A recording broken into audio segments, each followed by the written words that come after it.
Hi, I am Surabhi Jain, the founder of Fearless Communicators Tribe, and I am here with yet another extract to help you improve your listening skills. Improving your listening skills is the first step to help you improve your spoken English ability. Stephen and Joseph Montgolfier were paper makers, but they had been interested in flying for many years. One night in 1782, Joseph noticed something that gave him an idea. He was sitting in front of the fire when he saw some small pieces of scorched paper being carried up the chimney. "Look at that," he said to Stephen. "The force that is lifting that paper might be used to lift a flying machine." Soon afterwards, the brothers made an experiment. They lit a fire under a small silk bag, which was open at the bottom. At once, the bag rose to the ceiling. After this, Stephen and Joseph made many more experiments, both indoors and in the open air. They then built a huge balloon on linen and paper. On June 5th, 1783, they sent this balloon up in the village of Annonay, where they lived. A large crowd gathered to watch them inflate the balloon over a fire of wool and straw. These people gazed in wonder as the balloon rose to a height of 6,000 feet and drifted through the air. It came down 1 mile away from the village. The Montgolfier brothers believed that the balloon had been lifted by an unknown gas given off by the material they burnt beneath it. They did not realize that the effect of the fire was to fill the balloon with hot air. This air, being lighter than the air around it, tended to rise. The balloon came slowly down as the air inside it cooled. News of what Stephen and Joseph had done soon reached Paris, the capital of France. Everyone began to talk about it. No one went up in that first balloon, of course, but the idea of flying was now much in people's minds. They said, "Those brothers will be building a flying machine before long." In Paris, a collection was made at once for money to build a balloon for the capital city. The task of building it was given to Professor James Charles, a famous chemist. Professor Charles knew of a gas that was lighter than air. He called it inflammable air, but today we call it hydrogen. Professor Charles decided to fill his balloon with this gas.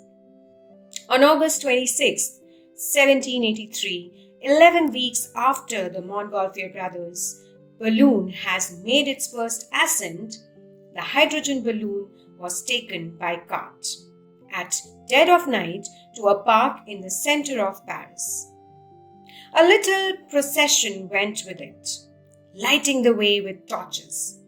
As it went through the streets of the silent city, the few people it passed fled in fear. Cab drivers, overcome with terror, leaped from their cabs and fell down on their knees. Next day, although it was raining heavily, a great crowd gathered to watch the balloon ascend. It soon vanished from their sight in the low-lying clouds, whereupon a shot was fired from a cannon. The first hydrogen balloon traveled 15 miles before coming down close to the village of Gonesse. When the villagers saw it, they thought it was some strange monster that had fallen from the sky. The unpleasant smell of the hydrogen convinced them that the balloon was in some way linked with the devil. So they fell upon it armed with guns, knives, and pitchforks and beat it flat. Then they tied the remains to the tail of a horse and set it galloping across the countryside until the fabric of the balloon was torn to shreds. 1 month later, on September 24th, 1783, living creatures went up in a balloon for the first time. It was one of the Montgolfier brothers' hot air or fire balloons. Below the balloon, Stephen and Joseph hung a cage containing a cock, a duck, and a sheep. King Louis XVI and the court of France watched the balloon ascend from the grounds of the palace of Versailles. It came down from traveling 1.5 miles. At that time, no one knew what would be the effect of traveling through the air. So the cock, the duck, and the sheep were carefully inspected upon their return to the earth. Stephen and Joseph said, "They have not been harmed by their flight." Then someone noticed that the cock's right wing was hurt.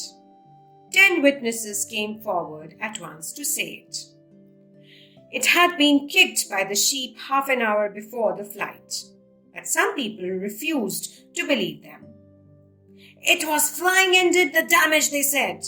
"It is a dangerous business." Because of this, many people believed that no one should be allowed to fly. When the Montgolfier brothers made it known that they were building a balloon for a man to fly in, King Louis said that only criminals would be allowed to go up. Then Pilatre de Rosier, a young doctor, came forward. "Being the first man to fly will be a great honor," he said. "I should like to go up in the balloon, Your Majesty." King Louis gave de Rosier permission, and on October 18th, 1783, he ascended for the first time in a balloon fastened to the end of a rope. He rose to a height of 84 feet, and when he came down, people crowded around him, staring with wide eyes at the man who had performed such a daring feat and come back alive.